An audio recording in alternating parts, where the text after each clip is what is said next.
अपन को पढ़ना है इसमें हिस्ट्री में क्या, ऋण संस्कार। क्या? ऋण संस्कार।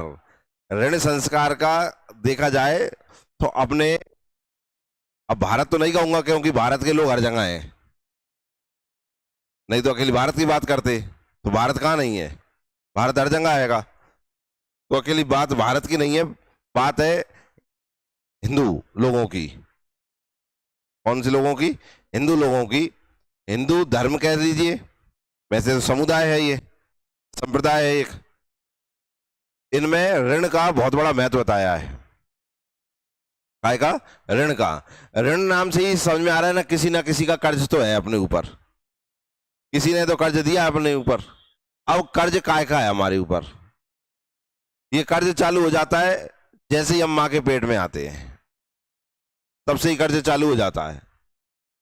जैसे ही माँ के पेट में आए हम, तब से ही कर्ज है। अब बात आती है कि अबे तो पेट में आई थी, वो पहले ही कर्ज आ गया, ये कर्ज चुकाएं कैसे? तो चुकाने का तरीका बताया है ये। जैसे बैंक का लोन होता है, वो भी एक ऋण है। चुकाने का तरीका होता है कि आप ब्याज ब्याज दे दो, जब आपको लग जाए कि अब व्यवस्था है तो फिर मूलधन भी जमा कर दो, प्रिंसिपल भी जमा कराओ, होगा वो काम खत्म। और इकट्ठा है तो आप पूरा का पूरा प्रिंसिपल प्लस इंटरेस्ट दोनों मिला के जमा कर दो, तो आपका वो खत्म हो जाएगा। ऐसे ये ऋण है। ये ऋण हमारे इस संसार में आने से पहले से ही चालू हो जाते हैं, जैसे हम माँ के पेट में आते हैं। अब ऋण किस प्रकार के हैं? वैसे मेन तो 3 प्रकार के ऋण हैं। कितने प्रकार के? 3 प्रकार के ऋण हैं, लेकिन फिर भी अधिकतर 4 प्रकार के ऋण बताए गए हैं। कितने प्रकार के? 4 प्रकार के ऋण बताए गए हैं। उन ऋणों को हम देखेंगे वे 4 कौन कौन से हैं और एक एक के बारे में जानेंगे। जैसे इसमें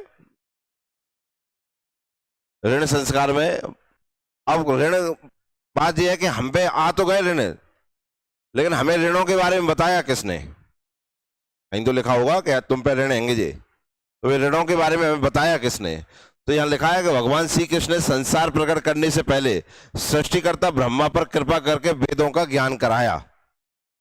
तो भगवान कृष्ण ने किसको बताए? ब्रह्मा। एक कंफ्यूजन तो यहीं पे है, पता है क्या?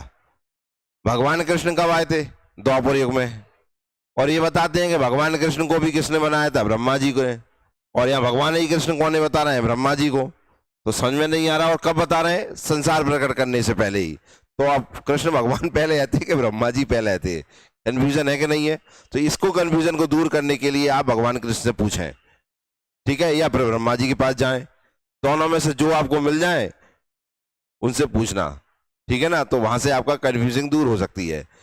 लेकिन बात यह है कि ये जो सब चल रहा है ना, ये एक बार नहीं चल रहा, ये बहुत बार हो गया है, ठीक है ना? भगवान कृष्ण ने गीता सुनाई, पर हमने भगवान कृष्ण की गीता सुनी, शंकर जी ने भी गीता सुनाई है, कैलाश पर्वत पर सुना दी उनने गीता जी। किसको? पार्वती जी को सुना दी। लेकिन हम संसार रूपी इस पूरे ब्रह्मांड ने कब सुनी थी? जब भगवान कृष्ण इस धरती पे आए थे और जब उन्होंने अर्जुन को सुनाया था, तब सबने गीता सुनी थी। इसलिए सबसे प्रमुखता ही गीता कौन सी हो गई? वो हो गई। अब जैसे रामायण है, हम रामायण पढ़ते हैं, वाल्मीकि जी की रामायण पढ़ते हैं, पर लिखी तो हनुमान जी ने भी है थी रामायण, ऐसे बताते हैं। लिखी तो हनुमान जी, वाल्मीकि जी से पहले लिख दी थी उन्होंने, लेकिन बाद में वाल्मीकि जी का भगवान के प्रति श्रद्धा भाव देखते हुए हनुमान जी ने कहा कि, क्योंकि जब ब्रह्मा जी को जानने की इच्छा, तो हनुमान जी ने सब बताया। उन्होंने कहा कि आपका इनाम होगा। तो ऐसे हर जगह बहुत सारी चीजें हैं। तो भगवान कृष्ण ने ब्रह्मा जी को बताया था, संसार प्रकट करने से पहले ब्रह्मा जी पर कृपा करके वेदों का ज्ञान कराया। किसका ज्ञान कराया? वेदों का। अब वेद हम कितने पढ़ते हैं? 4 वेद पढ़ते हैं। 4 वेदों में हमने देखा है ऋग्वेद जो है वो अपौरुष है, मतलब जिसको पुरुषों ने नहीं लिखा, देवताओं ने लिखा है। बाकी 3 वेदों को तो मनुष्यों ने ही लिखा है, हाँ या ना? किसने लिखा है? मनुष्यों ने लिखा है। लेकिन वेदों का ज्ञान किसको कराया जा रहा है? ब्रह्मा जी को कराया जा रहा है। अब बात फिर आ गई है, वेद पहले लिखे गए, ब्रह्मा जी बाद में आएगा। नहीं आई बात समझ में? कि वेद पहले कि ब्रह्मा जी पहले? कौन पहले? बात है कि अगर वेद मनुष्य ने लिखे हैं बाकी 3, तो ब्रह्मा जी बाद में आए, तो फिर मनुष्य कौन ने बनाओ? ऐसा मानते हैं ना कि हमें किसने बनाया? अगर ब्रह्मा जी ने हमें बनाया, फिर हमने वेद लिखे और फिर ब्रह्मा जी पढ़ा भी चले गए, ये तो बहुत बड़ी बात हो गई। तो इसको समझना पड़ेगा। वेदों ने ब्रह्मा को उन 3 प्रमुख ऋणों का बोध कराया जिनके साथ हम पैदा होते हैं, और उनको चुकाने का सबसे अच्छा तरीका भी समझाया। भाई जैसे बैंक से लोन लेने जाते हैं तो लोन लेने का तरीका तो पता है, लेकिन बैंक हमें साथ में ज्ञान क्या कराती है? लोन कैसे लेना है और लोन को कैसे चुकाना है, सब ज्ञान कराया जाता है। ऐसे ये भी लोन है। अब लोन कैसे हो रहा है, कैसे मिलेगा हमें? तो आपने देखा होगा कि वर्तमान में जो लोन मिलते हैं, बैंक लोन देती है वो सिविल से देती है। हमें क्या चेक करती है? सिविल। अगर सिविल अच्छी है तो लोन अच्छा मिलेगा, और सिविल खराब है तो लोन बेकार मिले कि अच्छा मिले? आधे नहीं मिले, कोई नहीं भी डिफॉल्टर हो जाते हैं। डिफॉल्टर हो जाते हैं कि नहीं हो जा? और जिनकी सिविल अच्छी होती है उन्हें लोन अच्छा मिल जाता है। ऐसा ही होता है कि नहीं? तो सिविल क्या है फिर? सिविल हमारे पूर्व कर्म है। सिविल क्या है? हमारे पूर्व कर्म है। कैसे कर्म करे हमने, पता चला कि बगल वाली बैंक में धोखाधड़ी करके आए हैं, तो सिविल कैसी हो जाएगी? खराब हो जाएगी। तो आने अगली बैंक हमें लोन देगी क्या? नहीं। तो ऋण भी जो चालू होते हैं ना, या हमारा जो जन्म हुआ है, या हमारे पूर्व कर्मों के अनुसार जन्म हुआ है। जी हमारी सिविल है कि कैसी सिविल पिछले जन्म में रही हमारी, पिछले जन्म में क्या किया हमने, वो प्रारब्ध कहलाता है। ये लिखा है ना, प्रारब्ध कहलाता है। क्या कहलाता है? प्रारब्ध। प्रारब्ध के आधार पर ही हम इस युग में अपने सुख दुख भोग रहे हैं, और इस मनुष्य रूपी रूप में हम इसके कारण से पूर्व जन्म प्रारब्ध, पहले कौन से कर्म करके आए उसके अनुसार हमारी हर चीज डिफाइन है। ठीक है ना? और ये प्रारब्ध हमारा कब तक चलेगा? जब तक इस धरती पे हैं हम। लेकिन बात ये आती है, मैंने बहुत बार आपसे पूछा भी है कि अगर हमसे ये कहा जाता है कि हम पुराने जन्म के अनुसार, पुराने कर्मों के अनुसार, पिछले जन्म के अनुसार आज का जन्म हुआ है हमारा, तो फिर आज हम कहाँ आए इस धरती पे? पुराना कर्ज दूर करने के लिए आए हैं क्या? पूछ रहा हूं मैं। पुराने जैसे कहते हैं ना, हमने जन्म लिया मनुष्य के रूप में लिया है कि नहीं? ये मनुष्य रूपी हमें जो जन्म मिला है, ये हमारे पिछले कर्मों के अनुसार मिला है। क्लियर है? उसमें हमने जैसे कर्म करे थे वैसे ही आज भोगेंगे कि नहीं? फिर हम बताओ, आज जन्म के लिए भी कहाँ आए? पिछले के हिसाब से ही आए। तो फिर जन्म को उद्देश्य कराओ, पिछले चुकावो अकेलो। पुराना ही चुकाने के लिए आए हैं क्या हम? नहीं, पुराना तो चुकाएंगे ही चुकाएंगे हम। पुराना तो चुकाएंगे ही चुकाएंगे। उस चुकाने में भी हम नया क्या जोड़ देंगे, तो ये अगले का बन जाएगा हमारा। काय का बन जाएगा? अगले का बन जाएगा। जैसे कोई की सिविल खराब हो गई, लोन ले लिया और उसने लोन, मतलब लोन नहीं लिया, उसे नहीं मिल पा रहा है, सिविल खराब है उसकी, फिर भी कहीं ना कहीं तो ऐसा थोड़ी होगा अब संसार में सारे लोन उसे मिलेंगे ही नहीं। मिलेंगे, कम मिल जाएगा, कम के साथ मिला उसे। लेकिन कम वाले लोन को अगर वो सही सही टाइम पे अपनी ईएमआई भर रहा है तो अगला लोन बड़ा मिल जाएगा कि नहीं मिल जाएगा? वही है हमारा यहाँ भी। पुराने कर्म कैसे रहे हैं उसके अनुसार हमारा जन्म हो गया है यहाँ पे। अब इस जन्म में हम अच्छे बुरे जैसे कर रहे हैं उसके अनुसार वो भी साथ में चल रहा है, तो वो भी अकाउंट कोई बना रहा है। पिछला भी देख रहा है, टिक लगा जा रहा है, हाँ बहुत बढ़िया बहुत बढ़िया बहुत बढ़िया, और जाके भी टिक लगा जा रहे हैं, बहुत बढ़िया बहुत। पता चला अगले जन्म में तुम बहुत बड़े आदमी बन गए, या बहुत कुछ अच्छा मिल गया आपको। समझ में आया कि नहीं आए? तो ये है इसमें। तो हम अपने प्रारब्ध कर्म से साथ जन्म लेते हैं, जिसमें हमारे पिछले जन्मों के विभिन्न प्रकार के अच्छे और बुरे कर्मों का फल सम्मिलित होता है। इस प्रारब्ध को हम अपने जन्म के अंतिम क्षण तक भुगते हैं। ठीक है ना? तो सीधी सी है कि अगर ऋण पड़ रहे हैं तो आज की सिविल को लेकर चलें। सिविल हमारी पुराने के हिसाब से बनती है।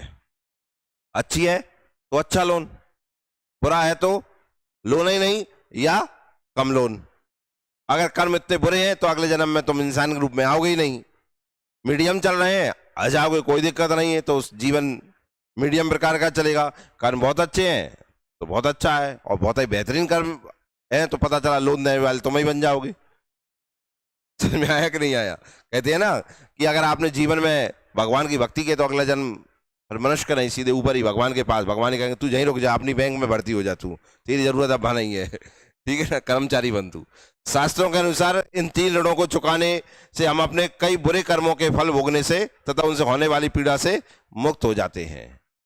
क्लियर है भाई? आप जानते हैं कि अगर कर्ज नहीं चुकाओगे तो जीवन भर की टेंशन है चुकाने की, और चुका दोगे तो जीवन कैसे चलेगा फिर सुख में? बिना टेंशन के चलेगा कि नहीं? यदि कोई शास्त्रों में विश्वास ना भी करे तो भी भाई अपने पिछले जन्मों के बुरे कर्मों के फल भोगने के लिए बाध्य है। वो तो है। मान के चलो कि कोई नास्तिक व्यक्ति है, बच जाएगा क्या? अगर अपने कहने से है कि भगवान होत नहीं है, तो तेरे कहवे से अगर होता नहीं है तो इसका ये मतलब थोड़ी कि है ही नहीं है, तेरे अनुसार नहीं है, बाकी संसार के हिसाब से तो है। और फिर तेरा जन्म काय के आधार पे है, और फिर तुझे जो सुख और दुख आ रहे हैं भी किस आधार पे आ रहे हैं। आज का मनुष्य ये कहता है मैंने कुछ कर लिया होगा इस कारण से आ गया है। तूने क्या कर लिया वो तो बता दे, और फिर तेरे साथ ये हुआ ही क्यों। तू तो अच्छा, कोई व्यक्ति ये चाहता है कि मैं उल्टा सीधा करूं, कोई चाहता है कि मेरा एक्सीडेंट हो जाए। गाड़ी भी चलाएगा तो क्या ये सोच के चलाएगा मैं तेज चला रहा हूं तो मैं मरेंगे। अब अगर कोई गाड़ी भगा रहा है कभी सोचता है वो क्या अपन मरेंगे? वो तो यही सोचता है ना कि अपन अच्छी चला रहे हैं गाड़ी, मैं तो बच जाऊंगा। फिर भी उसके साथ देखा है कि कभी कभी कुछ खतरा नहीं है, फिर भी उसके साथ दुर्घटनाएं हो जाती हैं कि नहीं हो जाती हैं। तो वो दुर्घटना क्यों है? तो वो क्या है, अपने प्रारब्ध के कारण से है। काय के कारण से? प्रारब्ध के कारण से। इस प्रारब्ध को सुधारना है तो इस जन्म में आप क्या कर रहे हैं। जैसे इसका सीधा सा मतलब एक और है, जैसे हमारा डीएनए होता है, हमें कहां से मिलता है? कहां से मिलता है? माता पिता से मिलता है, अपने वंश से ही मिलता है कि नहीं। अब मुझे बताइए कि वो डीएनए चलता रहा है तो आप जानते हैं धीरे धीरे खराब भी होता जाएगा। अब बात आ गई क्या खराब आता है तो अगली पीढ़ी तो बिल्कुल ही बेकार ही पैदा होनी है क्या? आप जानते हैं डीएनए तो आपको मिला है, लेकिन आप साथ में क्या कर रहे हैं अपने शरीर के साथ, अपने विवेक के अनुसार जो भी आप कर रहे हैं उसके कारण आपका डीएनए पे भी तो असर पड़ता है कि नहीं पड़ता है। तो पता चला अगली संतान और बेहतरीन पैदा हो रही है। समझ में आई मेरी बात कि नहीं आई? तो मिला है वो ठीक है, लेकिन आप वर्तमान में प्रेजेंट में क्या कर रहे हैं उसके अनुसार आप और बेहतर हो सकते हैं। तो इन दुखों को और कष्टों से बचने का एक उपाय है, अतः इन 3 ऋणों को चुकाने का प्रयास करने में ही बुद्धिमानी है। ठीक है ना? अब नीरव मोदी और विजय माल्या मत बनो, ठीक है ना? कि हम तो ऋण लेकर चले जाएंगे विदेश, तो वे विदेश में भी नहीं बच रहा है, जीवन तो कष्ट में चल रहा है ना। भारत पुलिस ढूंढ ही रही है कि नहीं? 3 दिन मिल गए भाई, दिन सूली चढ़ा देंगे हम, पैसा चाहिए अपने, कोई ना कोई तो लेके लौट के आएगा। कौन बच गया? कोई नहीं बचा है। 3 ऋण कौन से? देखो, पहला है देव ऋण। कौन सा? देव ऋण। दूसरा है ऋषि ऋण और तीसरा है पितृ ऋण। अब थोड़ा सा ध्यान से देखो, देव ऋण, ऋषि ऋण और पितृ ऋण। देव ऋण वो जिस भगवान ने हमको बनाया, क्या? जिस भगवान ने हमको बनाया, तो हमें बनाया यही बहुत बड़ा ऋण है कि हमें मनुष्य का जन्म दे दिया, ये भी तो ऋण है। मतलब जिस बैंक ने तुम्हें लोन दे दिया वह बैंक आपके लिए तो बहुत बड़ी हो गई कि नहीं हो गई? नहीं तो अन्य बैंक तो दे ही नहीं रही थी। तो जिसने दे दिया आपको लोन तो वो बैंक बड़ी बात नहीं हो गई? आप कहते नहीं है जैसे लोन मिल जाए, अरे यार वो बैंक बढ़िया थी अपने, या मैनेजर बहुत बढ़िया थे कि मुझे क्या दे दिया, लोन दे दिया। तो पहला आता है देव ऋण, जिस भगवान ने हमको बनाया है उनका। साथ में बनाया ही नहीं, आपको मनुष्य का जन्म देने के बाद क्या किया है? सूर्य नारायण बनाए। कौन बनाए? मतलब सूर्य नारायण भी भगवान है, देव है कि नहीं है? तो हम आप ज्यादा सूर्य की अनुपस्थिति में हम जी सकते हैं क्या? सन के एब्सेंस में हम जी जाएंगे क्या? इस धरती का कोई भी चीज अगर सूर्य नारायण चले जाएं तो मुझे बताओ वो बच जाएंगे क्या? मतलब सूर्य नारायण भी हमें डेली दर्शन देने आ रहे हैं क्योंकि हम जीवन जी पाए। हाँ या ना? एक हो गई बात। एक हमें जन्म देने वाला भगवान हो गया, बनाने वाला एक सूर्य नारायण हो गए। दूसरी उसने बनाई प्रकृति। क्या बनाई? नेचर। इस नेचर के कारण हम खा रहे हैं, पी रहे हैं, रह पा रहे हैं कि नहीं रह पा रहे हैं? तो हमें इस धरती पे जीने के लिए हर प्रकार की वस्तु पहले से ही निश्चित कर दी है भगवान ने। तो क्या वो उनका ऋण नहीं है? पूछ रहा हूं मैं आपसे, क्या वो ऋण नहीं है? हम बच्चा पैदा होता है, पैदा होने के बाद मां से दूध निकलता है। बच्चे के जन्म के पहले तो नहीं निकलता है, बच्चे के जन्म के बाद ही निकलता है कि नहीं निकलता है? तो क्या ये भगवान का बनाया हुआ एक जीने का तरीका नहीं है कि जो बच्चा इस धरती पे मैं उसे पहुंचाने वाला हूं उसकी व्यवस्था उन्होंने आपके करने से पहले कर दी है कि इसे जाते ही भूख लगेगी, व्यवस्था पहले से है, पर उसके जन्म के पहले तो नहीं है ना। तो हर एक व्यक्ति की व्यवस्था किसने कर रखी? भगवान ने। तो ये ऋण है कि नहीं है? और जैसे जैसे वो बड़ा होता जाएगा वैसे वैसे उसे इस पूरे संसार से उसको चीजें मिलती रहेंगी। तो ये पहले से बनाई हुई व्यवस्था है कि नहीं है? तो ये ऋण है कि नहीं है हमारे पास? तो जब ये ऋण लेके पैदा हो रहे हैं तो उसे चुकाना तो पड़ेगा ना हमें। हम पूरा तो नहीं चुका सकते, लेकिन जितनी हिम्मत है हमें उतना उसका चुकाने का मतलब है कि उसका थैंक यू बोलना, शुक्रिया बोलना। धन्यवाद देना। किस तरीके से बोल सकते हैं? तो आज के जमाने में जो कहते हैं ना कि एक लोटा दूध चढ़ा दो गरीबी पिवा दो, जो तो नाली में चलो जाएगा, कहते हैं कि नहीं कहते हैं? हम तो जो ये काम उल्टा सीधा नहीं कर रहे हैं कि नाली में बहाने के लिए दूध चढ़ा रहे हैं। ये वही तरीका है कि हम देव ऋण से मुक्त हो रहे हैं। किससे मुक्त हो रहे हैं? देव ऋण से मुक्त हो रहे हैं। आपने देखा होगा शनिवार है तो आपने देखा हो पीपल पे कुछ लोग शक्कर चढ़ा रहे हैं, कुछ आटा चढ़ा रहे हैं, डाल रहे हैं कि नहीं? वो तरीका मान लिया कि पीपल पे चढ़ाने से कुछ नहीं होता है। हम भी कब कह रहे हैं कि कुछ होता है, लेकिन हम ये जानते हैं कि उस पीपल पे सबसे ज्यादा चींटियां रहती हैं। हम उन्हें भोजन दे रहे हैं। हम तो समझदार है, भगवान ने बुद्धि दी है तो हम अपना भोजन बना सकते हैं। चींटियां आप जानते, छोटा सा प्राणी है, उसे भोजन के लिए कितना कष्ट भोगना पड़ता है, उसके पास व्यवस्था है। हम क्या करते हैं कि उसे पूरे संसार में घूमना पड़ रहा है, हमने क्या किया, अपने में थोड़ा उसे दे दिया तो उसे वहीं भोजन मिल गया। अब इसको अध्यात्म के साथ इसलिए जोड़ दिया क्योंकि वैसे मनुष्य करता नहीं, लेकिन अध्यात्म के साथ जोड़ने से क्या है कि वो करेगा। और साथ में ये बता दिया ऐसा करने से आपको यह मिल जाता है। मुझे बताओ, किसी गरीब को खाना खिलाने से दुआ मिलेगी कि नहीं मिलेगी हमें? हाँ या ना? मनुष्य को, जो गरीब है उसे खाना खिला दिया, जिसके हाथ पैर है सब है, अब वो करना नहीं चाह रहा है, फिर भी हमने ये मान लिया ये तू गरीब है, हमने तुझे खाना, मतलब उसे खाना दे दिया, उसने अंतरात्मा से कह दिया बहुत बढ़िया काम रहा, बहुत बहुत धन्यवाद कर दिया। लेकिन जो चींटी बोल नहीं सकती और कुछ कर नहीं सकती, उसे देने से हमें कितना मिलेगा सोच कर देखो। तो कोई बुरा काम है क्या? बाहर गाय घूम रही है, आप उसे रोटी खिला रहे हो, तो मुझे बताओ वो एक जीव है जो भूखा प्यासा घूम रहा है। कुछ मिले ना मिले, लेकिन कम से कम आत्मा में ये तो शांति मिलती है कि यार वो घूम रही थी, हमने 2 रोटी खिला दी उसे, तो कम से कम खुद की आत्मा शांति मिल रही कि भगवान ने सबको बनाया है, लेकिन हमें बुद्धि दी है कि जिसके कारण हम इस प्रकृति से अपना भोजन निकाल सकते हैं। फिर नहीं निकाल सकते हैं तो हम दे दो ना उन्हें। तो इसे कहते हैं देव ऋण से मुक्त होना। कैसे मुक्त होना? देव ऋण से ऐसे मुक्त हो सकते हैं हम, जैसे इसमें देखिए, इन 4 ऋणों को उतारना प्रत्येक हिंदू का कर्तव्य होना चाहिए है जीवन, और अगला जीवन सुधारना हो तो इन ऋणों के महत्व को समझना जरूरी है। मनुष्य पशुओं से इसलिए अलग है क्योंकि उसके पास नैतिकता है, धर्म है, विज्ञान की समझ है। जो व्यक्ति इनको नहीं मानता वह पशुवत है। क्या के समान है? पशुवत। आप जानते ना कि आज के मनोविज्ञान में, साइकोलॉजी में ये कहा गया, बिना पढ़ा लिखा व्यक्ति पशु के समान होता है। बिना पढ़ा लिखा व्यक्ति क्या के समान है? पशु के समान है, लठ के समान है। लठ जानो, डंडे के समान है, कहूँ टिका दो टिक जाएगा, तो समझ ही नहीं है।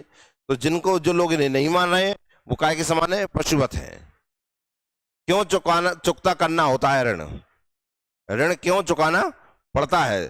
3 ऋण नहीं चुकता करने पर उत्पन्न होते हैं त्रिविध ताप, अर्थात संसारिक दुख उत्पन्न होते हैं। मैंने कहा ना कि बैंक का लोन नहीं चुकाओगे तो क्या होगा? दुख की प्राप्ति होगी कि नहीं? अभी लोन लो और फिर बाद चुकाओ मत, दिन भर बैंक का बैठेगी, घरे बैठेगी कि नहीं?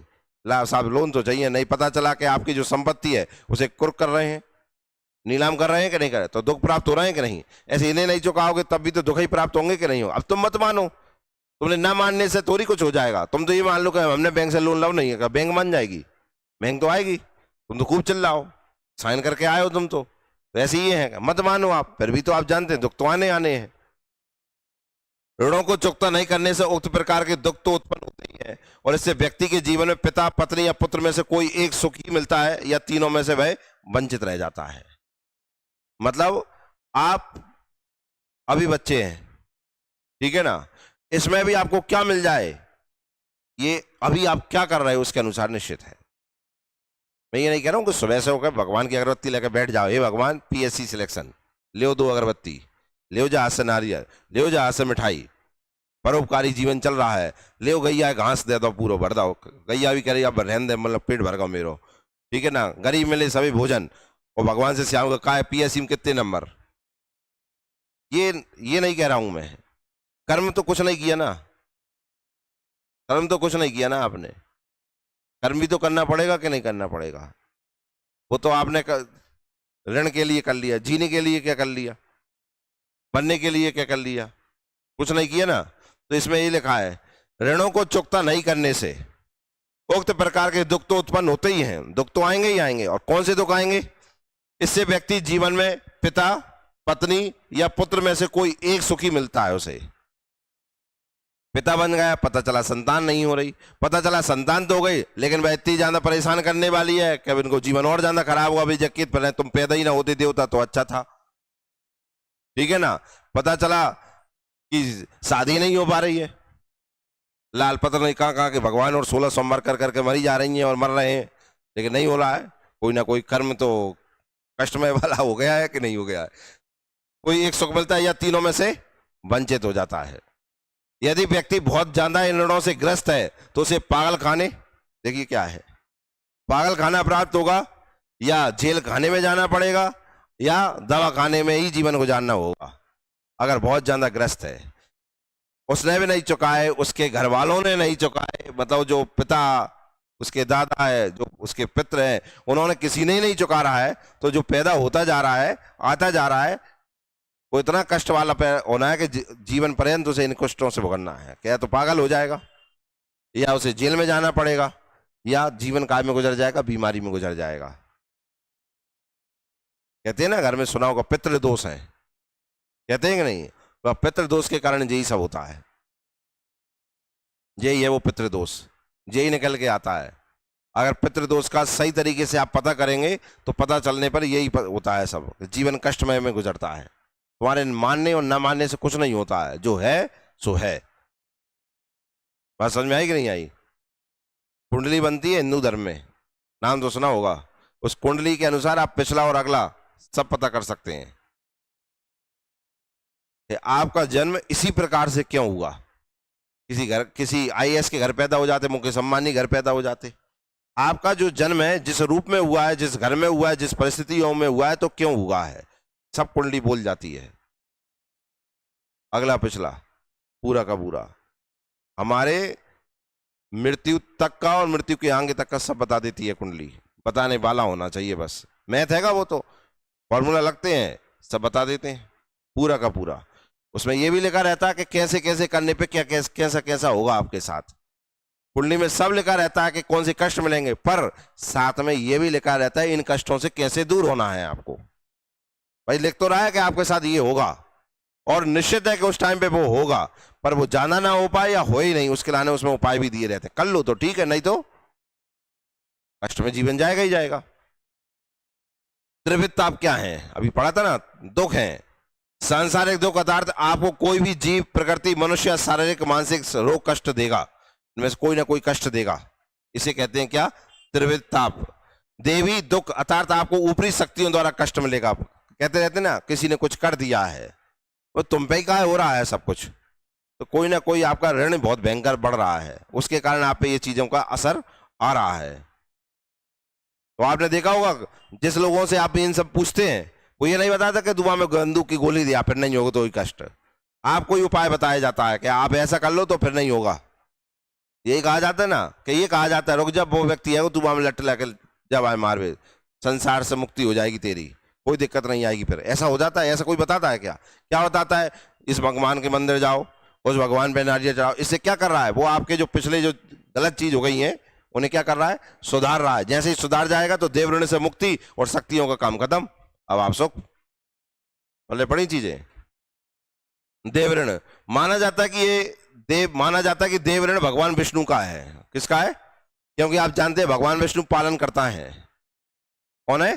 पालन करता है। तो आप बताइए, भगवान विष्णु को ये कहते हैं कि इस संसार में जो मनुष्य जाता है उसकी खाने की व्यवस्था कौन करता है? भगवान विष्णु। तो जो व्यवस्था कर रहा है तो आगे ऋण नहीं होगा। तुम अपने हिसाब से देख लो, तुम्हारे घर में पिता भगवान विष्णु है कि नहीं है? खैर माता पिता में तीन ही देव मिलते हैं।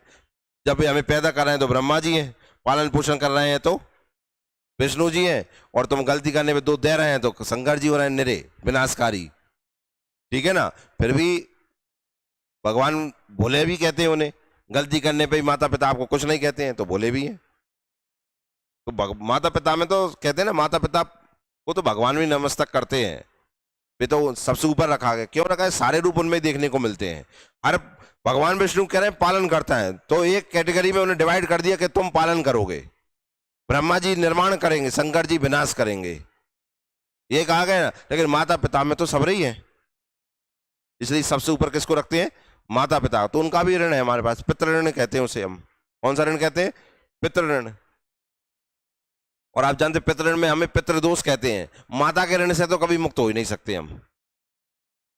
माना जाता है कि देव ऋण भगवान विष्णु का है। यह ऋण उत्तम चरित्र रखते हुए दान और यज्ञ करने से चुकता है। कैसे? दान। अब आप दान कर रहे हो, पर ये नहीं है दान के लाने जा करें, ले यार छोटू 8-2 रुपये ले ले तू यार, थोड़ा सा दान हो जाए अपना, इधर भी दे फिर ले, तुम भी ले लो 2-2 रुपये, मेरे जेब में बोला खुले डरे थे, दान होगा। दान किसको कर रहे हैं ये भी तो मेन है ना। और दान के बाद जिस व्यक्ति को आप दान कर रहे हैं वो क्या कर रहा है उसका उपयोग। बात समझ में आई? आपको पता चला कि कोई गरीब ऐसे ही आ रहा है मांगने और आपने दे दिया, पता चला वो होता है जाके सिगरेट पी रहा है और दारू पी रहा है बाकी, तो मुझे आपका दान तो गलत हो गया कि नहीं हो गया? हाँ है ना। तो जरूरतमंद को दान, इसको जरूरतमंद को दान देना अच्छा रहता है। हर किसी को दान देना अच्छा है। ट्रेनों में देखा होगा हर कोई मांगने आता है कि नहीं आता है? तो जब हर कोई मांगने आ रहा है तो हर कोई ये दे रहे हो, तो आप तो जानते हो उन्हें आप क्या बना रहे हो, उन्हें आप अपाहिज बना रहे हो कि कुछ मत करो हम दे रहे हैं तुम्हें। आप उसे दो जिसके हाथ पैर नहीं है, आंखें नहीं है, पैर नहीं है, इसे दे। ऐसे व्यक्तियों को देखो तो कम से कम वो दान सही जगह पे लगेगा। लगेगा कि नहीं लगेगा? ठीक है ना। जानवरों को खाना खिला रहे हैं आप, मुझे लगता है वो और सबसे अच्छा काम है। ठीक है ना। तो यज्ञ करने से चुकता है। आप यज्ञ करते हैं, यज्ञ का क्यों करते हैं हम? यज्ञ इसलिए करते हैं, यज्ञ के माध्यम से हम उस भगवान को भोजन देते हैं कि तुमने हमें जो दिया है उसमें से लो। समझ में आए ना। आज जानते हैं कि हमारे हिंदू धर्म में तो ये तक बताया कि खाने से पहले अपन जो खा रहे हैं, तो हमने देखा एक रोटी गाय के लिए, एक रोटी कुत्ते के लिए बनाते हैं। बनाते हैं कि नहीं बनाते? मुझे बताओ ये पहले से ही निश्चित कर रखा है कि नहीं? अब क्यों कर रखा है वो आप आज देख रहे हैं, मुक्त होने के लिए। लेकिन हमारे क्या माता पिता और हमारे घर में क्या हो रहा है कि आप जानते ना, जो नॉलेज है ना वो ट्रांसफर होने से रुक गई है, ट्रांसफर नहीं हो रही है। आपके घर में किसी ने बताया है कि ये रोटी गैया के लिए क्या बनाते हैं? ये बताया ना गैया के लिए बनाते हैं। क्यों का जवाब नहीं मिला ना आपको। और आज का जमाना तर्क का जमाना है, रीजन चाहिए हमें, तब हम काम करते हैं। चाहे वो कितना ही मूर्ख व्यक्ति हो और कितना ही होशियार, हर व्यक्ति को क्या चाहिए? रीजन चाहिए अपने जीवन में।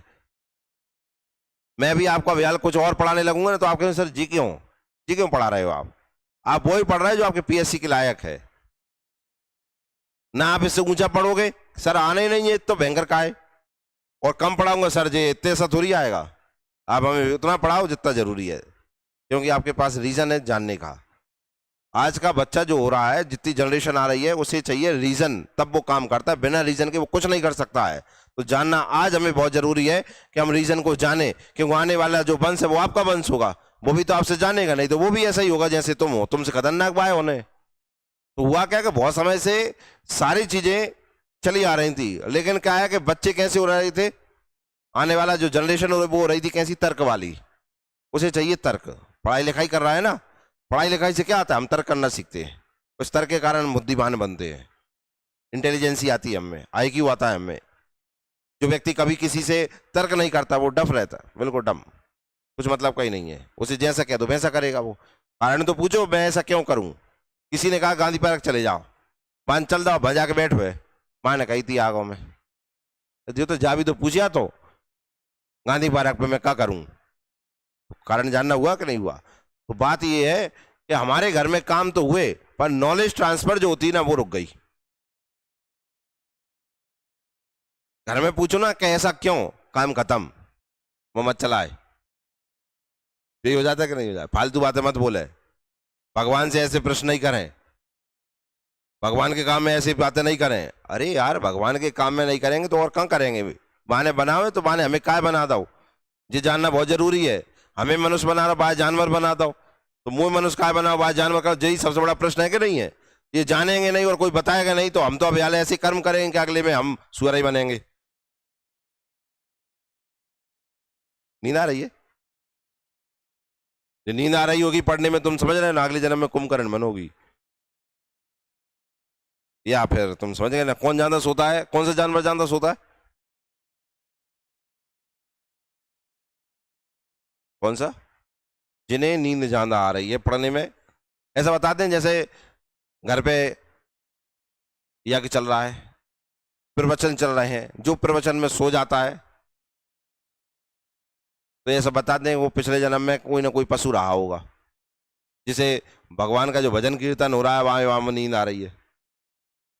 तो बात होती है कि हम उसमें बैठ गए, अच्छे से सुने उसे, जिससे कि हम जो बेकार था उसे भगवान ने सही किया है तो और सही करे, इसलिए उसमें बैठे उपस्थित हों प्रवचन में। समझ में आई ना? ऐसे हम भी प्रवचन ही दे रहे हैं, क्लास का नाम है जहाँ सोमती। नहीं तो हमारे आसपास एक जानवर है ऐसा जो दिन भर सोते, भैंस की तमाश से, ठीक है ना, अगले जन्म में आ जाओगे नहीं बन गए। फिर वहां कह रहा हूँ काय मैं पिछले जन्म में पीएससी कर रही थी ये जन्म में मैं साली खा रही हूँ जो लोग धर्म का अपमान करते हैं या धर्म के बारे में भ्रम फैलाते हैं या वेदों के विरुद्ध कार्य करते हैं, उनके ऊपर यह ऋण दुष्प्रभाव डालने वाला सिद्ध होता है। देव ऋण स्वर्ग के देवी देवताओं के प्रति हमारा ऋण है। हमारे जीवन वायु आकाश। अब इसमें से प्रश्न क्या बन जाएगा? क्या बन जाएगा? देव ऋण किस भगवान को समर्पित है? किसको है? विष्णु भगवान के साथ। समझ में आया कि नहीं आया? हमारा जीवन वायु आकाश जल अग्नि पृथ्वी भोजन और कई अन्य शक्तियों पर निर्भर है। देखिए ऐसा बताते हम पंच तत्व से बने हैं। आप ध्यान रखिए हम पंच तत्व से बने हैं। इन पंच तत्वों को अगर जितना मजबूत करते जाएंगे हम उतने ज्यादा बलवान होते जाएंगे। हम मान के चलो मकान काय से बना है? सरिया, गिट्टी, भसुआ, सीमेंट, ईंट, पानी डला है कि नहीं डला? इनमें से एक ही कमी हो गई तो मकान की जो कठोरता है, मजबूती है, वो कमजोर होगी कि नहीं होगी? सरिया कमजोर डालेंगे तो भी मकान कमजोर, ईंट कमजोर तो मकान कमजोर, भसुआ रेत जो भी है ये अगर खराब है तो मकान खराब है। और अगर लास्ट में हमने मकान पे पानी नहीं डाला तो मकान कमजोर है। तो क्या बताता है इंजीनियर कि इनको बराबर मात्रा में डालो और पानी भी बराबर मात्रा में इनको दो, तब जाके मकान मजबूत बनता है कि नहीं? तो सेम बात हमारी है, हम भी तो कछु ना कछु बने हैं ना। ऐसा बताते हैं ना सबसे इस संसार में जीव की उत्पत्ति पानी से हुई है, बताते हैं ना। तो मतलब है हमारा जन्म में पानी का बहुत बड़ा महत्व है कि नहीं है? ऐसे हम पांच तत्वों का महत्व है हमारे जीवन में।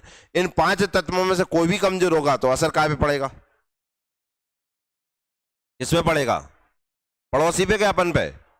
अपन पे पड़ेगा। और इन चार पांच चीजों को मजबूत करेंगे तो मजबूत कौन होगा? हम होंगे कि नहीं होंगे? अब कैसे मजबूत करना है? इन पांच ने हमें बनाया तो एक तो इनका धन्यवाद देने के लिए हम इनका ऋण चुकाएंगे, यही इनका मजबूती का काम करेंगे। देखिए हमारे लिए उपरोक्त सभी चीजों की व्यवस्था किसने की? गर्भाधान के क्षण से लेकर हमारे जन्म तक देहधारियों के लिए हर आवश्यक वस्तु प्रदान की है, ये बताया था मैंने। इसलिए हमारे जीवन में 16 संस्कार बताए गए हैं। कितने? और 16 संस्कार आपने जहां माँ के पेट में जैसे ही जाते हैं वहीं से संस्कार चालू हो जाते हैं। होते हैं कि नहीं होते हैं? और इस जीवन में हम इस धरती पे जो लास्ट क्षण रहता हमारा, वहां तक हमारा संस्कार होते हैं, जिसे हम मृत्यु संस्कार कहते हैं। होता है कि नहीं होता है? ना तो बोलो। तो हमारे सोच के देखो हमारा धर्म कितना वैज्ञानिक होगा। उसे ये पता है कि माँ के पेट में हम कब आ जाते हैं, तब से संस्कार है हमारे। कोई कहता है ये तो फालतू के ढोंग हैं, मुझे बताओ अगर ढोंग है तो कैसे पता था हमारे धर्म में कि माँ के पेट में हम कब जीव बन जाता है? उस समय संस्कार होना चालू हो जाते हैं और फिर अलग अलग समय पे भी संस्कार होते हैं। तो सारे संस्कार निश्चित हैं। तो वैज्ञानिक पद्धति तो है एक ये, तो उसमें कैसे पता था कि ये संस्कार अब होना है, अब जीव ऐसा हो गया होगा तो ये संस्कार होगा? तो मुझे लगता है कि वैज्ञानिकता तो छुपी हुई है। साथ में उस विज्ञान को हमारे हिंदू में धर्म का नाम दिया है, जो इसे हम आज साइंस कह रहे हैं, वैदिक सभ्यता में उसे धर्म कहते थे। लोग बाग ट्रांसफर नहीं कर पाए, इसलिए धर्म को हमने मान दिया कि अगरबत्ती लगाना और फालतू का बोलना। पर कहीं ना कहीं आज पढ़ के हमें सिद्ध होता है कि हमारा धर्म जो है वो धर्म नहीं, सच में विज्ञान है। क्या है? विज्ञान है। देखिए इसमें समझ में आएगा आपको। हमारे लिए उपरोक्त सभी चीजों की व्यवस्था किसने की? गर्भाधान के क्षण से लेकर हमारे जन्म तक देहधारियों के लिए हर आवश्यक वस्तु प्रदान की है। देहधारी हमें सारी व्यवस्था करी है कि नहीं करी? जन्म के बाद हमारे लिए हमारी मां के स्तन में दूध बन गया, इससे पहले तो नहीं बना। जबकि हमें इस बात का ज्ञान भी नहीं था कि हमारे भरण पोषण के लिए क्या आवश्यक है। तो भगवान ने व्यवस्था कर दी कि तो सबसे पहले काय की आवश्यकता पड़ेगी। नहीं तो माँ ने तो रोटी ही बनाई थी, घर में भी रखी थी।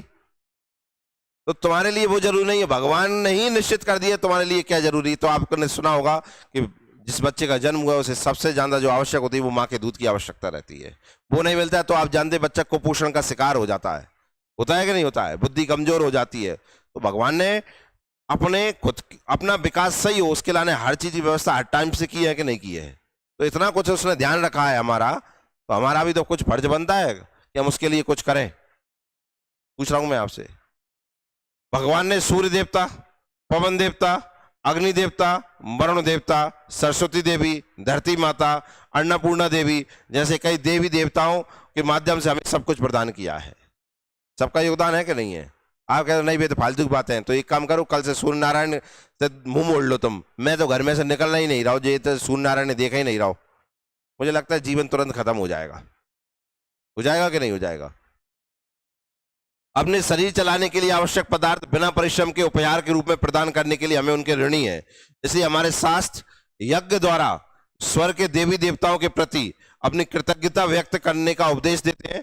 शास्त्रों के उपदेशों का पालन कर इन देवीय शक्तियों के प्रति वैदिक कर्म करने से हमें लाभ मिलता है, ऋण से मुक्ति मिलती है। इससे हमारे आसपास का वातावरण, हमारे शारीरिक और मानसिक स्वास्थ्य में सुधार होता है और ज्ञान और संपत्ति की प्राप्ति होती है। अब आता है दूसरा कौन सा? ऋषि। ये भगवान शंकर को समर्पित है। किसको? भगवान शंकर को। ऐसा मान के चलो आज के समय में ये समर्पित है किसको? वैज्ञानिकों को, आपके गुरुओं को, जो आपको क्या दे रहे हैं? ज्ञान दे रहे हैं। क्या दे रहे हैं? ज्ञान, जो आपको जीवन में आगे बढ़ाएंगे। वैज्ञानिकों को जो हमारे सुविधाएं दे रहे हैं इस संसार में और बेहतर तरीके से हम रह पाए। ठीक है ना? ऐसे लोगों को समर्पित है। तो पुराने जन्म में नहीं, पुराने समय में वैज्ञानिकों को क्या कहते थे? ऋषि कहते थे। क्या कहते थे? ऋषि कहते थे। ठीक है ना? उन ऋषियों को समर्पित है क्या? ऋषि ऋण। समझ में आए ना? आज के वर्तमान जमाने में आप अगर किसी को ज्ञान दे रहे हो तो उसके ऊपर जो ऋण आ रहा है वो ऋषि ऋण आ रहा है। कौन सा ऋण आ रहा है? ऋषि ऋण आ रहा है। तो देखिए इसमें यह ऋण भगवान शंकर का है। वेद, उपनिषद, गीता पढ़कर उसके ज्ञान के सभी में बांटने से यह ऋण चुकता या हो सकता। जैसे आपको ज्ञान मिल रहा है, आज मिल रहा है कि नहीं? अगर ये ज्ञान आप आगे बढ़ाते हो तो इस देव ऋण से मुक्ति है। पुराने जमाने में आपने देखा होगा कि उस समय जो ज्ञान दिया जाता था, गीता के, रामायण, इनका ज्ञान दिया जाता था, तो इन्हें फैलाओ। तो फैलाते थे लोग, फैलाते थे तो देव ऋण से मुक्ति होती थी। और गुरु कहता भी था, जो शिक्षा देता था, मैंने आपको ज्ञान दिया, आप इसे आगे फैलाओ। तो फैलाने के लिए वो आप जानते गांव गांव जाते थे और उसका प्रचार प्रसार करते थे कि नहीं करते थे? तो क्या कर रहे हैं वो? देव ऋण से मुक्ति हो रही है और ज्ञान को बढ़ा रहे हैं। आज के जमाने में भी क्या है? आप पढ़ रहे हो, नहीं पढ़ रहे? पढ़ रहे हो कि नहीं पढ़ रहे हो? इस पढ़ाई के द्वारा जो लाभ हो सकता है उसे फैलाओ। ज्ञान कम तो नहीं होगा, ज्ञान की चोरी तो होती नहीं है, ज्ञान तो बढ़ेगा कि नहीं बढ़ेगा। और आज के ज्ञान में भारत ने भी ये समझा है कि पुराने ज्ञान की कहीं ना कहीं बहुत बड़ी महत्व है। इस कारण से आपके पीएससी जो आपको सिविल सर्वेंट बनाई, सिविल सर्विस में ले जाएगी, उसमें इसको शामिल किया है, जिससे आप ज्ञान की महिमा समझो और आपकी बुद्धि और आपके शरीर और आपके आसपास का वातावरण शुद्ध हो। तो शामिल किया है कि नहीं किया है? तो इसे आप भी क्या करो, सुनो और आगे बढ़ाओ। मैं जरूर नहीं कह रहा हूं कि गीता रामायण, मैं तो ये कह रहा हूं कि जो पढ़ रहे हो इसे ही फैलाओ आगे। अपने पास रखने से कुछ नहीं होगा, फैलाओगे तो आपको लाभ मिलेगा। वो तो लाभ प्राप्त कर ही जाएगा, आपको भी तो लाभ ही मिलेगा कि नहीं मिलेगा? तो बांटने से ऋण चुकता हो सकता है। जो व्यक्ति ऐसा नहीं करता है, जैसे आपसे पूछ लिया ऋषि, पेपर में क्वेश्चन, ऋषि ऋण से कैसे व्यक्ति मुक्त हो सकता है, तो क्या कहेंगे आप? तुम रुक जाओ, तुम बताओ। फर्स्ट बेंच पे बैठ के पहला स्टूडेंट है, देखो क्या सुनता है, आप सुनो। देव ऋण से कैसे मुक्ति हो सकती है? देख ले, अपने ज्ञान को बढ़ाने से। जस्ट पूरा उल्टा बोल दिया कि नहीं बोल दिया है? पढ़ लो। अपने ज्ञान को फैलाने से। कैसे फैलाओगी? किताब फेंकोगी, छत पे फेंक देगी, पड़ोसी घर पड़े, कहाँ से मुक्त हो जाओगी? पढ़ाई से मुक्त हो जाओगी। मन कहीं और है का? पढ़ने मन नहीं लगे? पढ़ने मन नहीं लगता है? क्यों नहीं लगता है? चलो देखो इधर, जो व्यक्ति ऐसा नहीं करता है उसे भगवान शिव और ऋषिगण सदा अप्रसन्न रहते हैं। जैसे मान के चलो, अपनी क्लास की सुन लीजिए आप, तो मैं आपको पढ़ा रहा हूं और जब मैं आपसे कहूं कि सुनाओ और आप सुनाओगे नहीं, तो मुझे बताओ कैसा लगेगा? कैसा लगेगा? जैसे इन्हें नहीं सुना है तो मुझे कैसा लगा? अच्छा नहीं लगा ना? तो बात समझ में आई ना? तो भगवान ने जो आपको ज्ञान दिया उसे फैलाओगे नहीं तो भगवान आप प्रसन्न होंगे कि नहीं होंगे? आप वर्तमान से जोड़ लो उसे, एट द प्रेजेंट। तो मॉडर्न है तो मॉडर्न से सीख लो, आप मॉडर्न हम मॉडर्न। हमने आपको कुछ दे रहे हैं और आप उसे सुना नहीं रहे हैं तो हमें अच्छा लगेगा क्या? पूछ रहा हूं। चलो आप पे जाओ, अब आप मान के चलो अपने छोटों से कुछ बात कह रहे हैं और वो आपकी बात नहीं माना, कैसा लगेगा? आपने सिखाया और कल उससे पूछा आपने, क्यों मैंने तुम्हें सिखाया था वो बताना, और वो बता नहीं रहा है, वहां जाकर मैं भूल गया, तो गुस्सा नहीं आएगी? पूछ रहा हूं आएगी कि नहीं आएगी? हाँ, तो बस ये भगवान ने दिया है, तो भगवान का ज्ञान जो दिया है उसने, और जिस माध्यम से भी आपको मिल रहा है उसे क्या करना चाहिए? फैलाना चाहिए। नहीं फैलाओगे तो आप प्रसन्न होंगे अपन, हाँ अप्रसन्न ही रहते हैं। इससे व्यक्ति का जीवन घोर संकट में घिरता जाता है या मृत्यु के बाद उसे किसी भी प्रकार की मदद नहीं मिलती है। अगले जन्म में पता चला कि वो पशु कीड़ा कुछ बन रहा है कि भैया तो फैलाना ही नहीं है, तो ऐसा बना देते हैं ना जिसका ज्ञान की, जिस तेरे जीवन में ज्ञान की कोई महत्वता ही नहीं रहे। पशु के जीवन में ज्ञान की कोई महत्व है क्या? वो पशु ही रहेगा ना, चाहे उसे कितना ही कुछ कर लो आप, रहना उसे क्या है? पशु है। जैसे मान के चलो कि हम घरों में कुछ भी पालतू जानवर पालते हैं, उन्हें कितना ही पढ़ा लो, क्या वो पशु से मनुष्य बन जाएंगे? क्या रहना उन्हें क्या है? पशु है। बस ये कह दे ये पशु समझदार है, जो मोह समझते हैं। क्या वो पूरी मोहल्ला समझते हैं? पूछ रहा हूं मैं, रहना उसे क्या है? पशु है। तो भगवान भी कहे जब तुझे ज्ञान फैलाना ही नहीं है, तुझे कुछ करना ही नहीं, तो अगले जन्म में तुझे ऐसा बना देंगे कि ज्ञान की तेरी कोई महत्व ही नहीं रहेगा। तो सही है क्या गलत है मुझे बताओ? जैसे आप पढ़ोगे नहीं, बैच में कोई आंसर नहीं दोगे, तो क्या करेंगे हम? जगेंगे चल जब इससे, यही है। तो गलत हो रहा है क्या? आप मुझे बताओ। गलत तो नहीं हो रहा, कोई पढ़ेगा नहीं उसे क्या करेंगे? जा तू जहां से, काम खत्म। यही होता है कि नहीं? चलो हमें छोड़ दो, घर में भी देख लो, अगर आप पढ़ते पढ़ते कोई पेपर नहीं निकाल, घर वाले आकर में कहा अब रहने दे बहुत हो गई, आ जाओ घर में बैठो, तो गलत हो रहा है क्या? ये सही हो रहा है कि नहीं हो रहा है? तो सही ये है। मनुष्य प्राचीन काल के ऋषियों और ज्ञानियों से ज्ञान प्राप्त करता है। उदाहरण के लिए मनु द्वारा लिखित मनुस्मृति से हमें अपने जीवन में पालन किए जाने वाले आदर्श आचरण और व्यवहार के बारे में सीख मिलती है। ऋषि वेदव्यास ने 3 प्रकार के कर्म और उनके पालन का ज्ञान हमें प्रदान करने के लिए गीता और महाभारत की रचना की है। उन्होंने वेदांत भी लिखा है, जिसे पढ़कर हम माया से मुक्ति पाने का ज्ञान मिलते हैं। तो उन्होंने क्या लिखा है? वेदांत। अब वेदांत किसने लिखा? वेदव्यास। क्वेश्चन बने ना? या अब जैसे मान के चलो टॉपिक तो है आपका, तो ये क्वेश्चन भी बन सकता है, माया से मुक्ति पाने का ज्ञान किस वेद से मिलता है, किस ग्रंथ से मिलता है? तो आप क्या लिखेंगे? वेदांतों से मिलता है। किससे मिलता है? ऋषि वेदव्यास ने श्रीमद् भागवत महापुराण में भी लिखा, जो फिर सुखदेव परमहंस ने राजा परीक्षित को सुनाया था।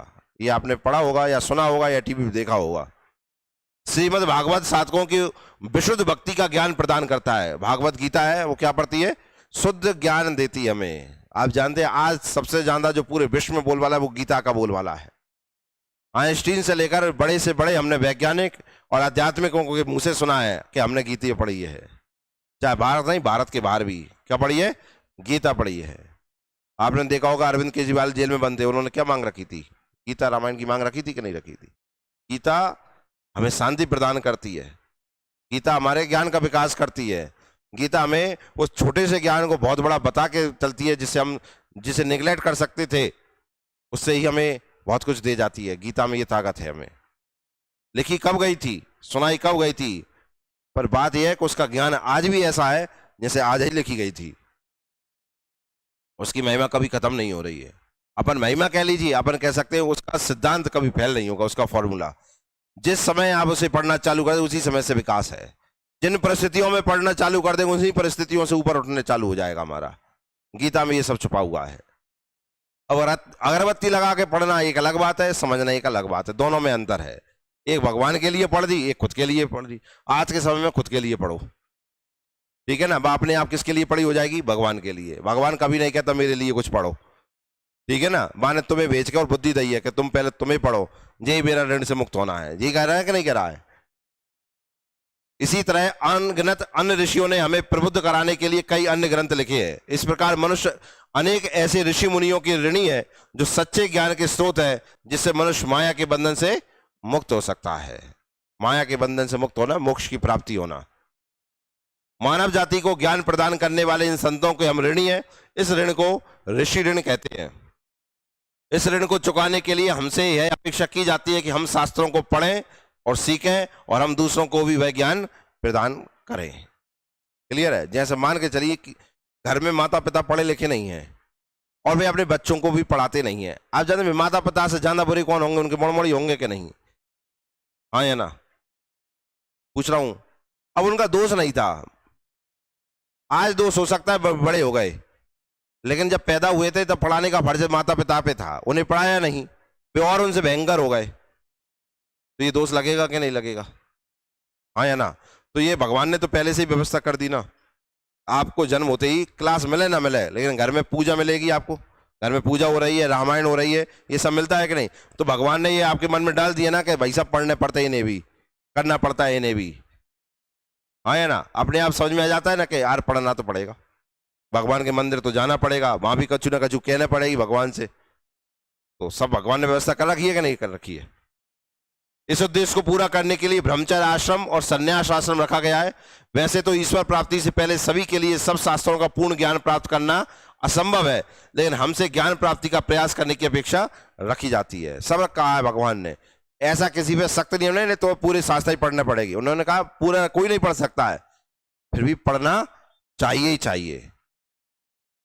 बात समझ में आई कि नहीं आए? आज हम पढ़ रहे हैं स्टूडेंट लाइफ में अपना वो ज्ञान जिसके कारण अपना जीवन सुधर जाए।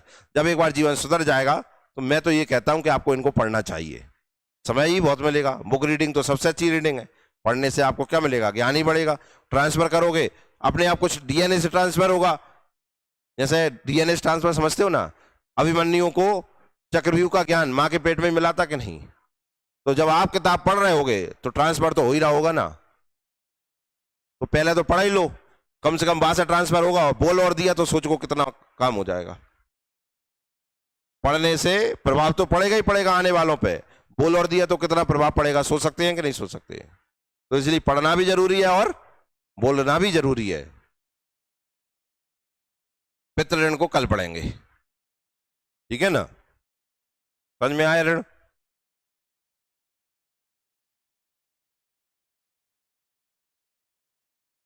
पहला ऋण कौन सा था? देव ऋण। दूसरा ऋण कौन था? ऋषि ऋण। देव ऋण किसको समर्पित है?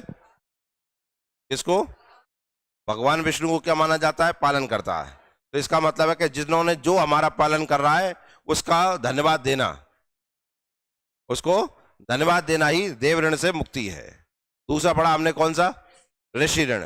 किसको समर्पित है? भगवान शंकर को और ऋषिगण को, जिन्होंने हमें वेद उपनिषद का ज्ञान कराया। इसका मतलब है कि हम भी पढ़ें और दूसरों को आगे बढ़ाएं इस ज्ञान को। इससे हम किससे मुक्त हो जाएंगे? ऋण से। और अगर हम ऋणों से मुक्ति नहीं लेते हैं तो हमें क्या प्राप्त होता है? त्रिविध ताप। पढ़ा था ना, त्रिविध ताप या दुख प्राप्त होता है। पढ़ा था कि नहीं? एक क्वेश्चन ही बन गए। क्लियर हुए कि नहीं हुए? बाकी नेक्स्ट क्लास में देखेंगे अपन।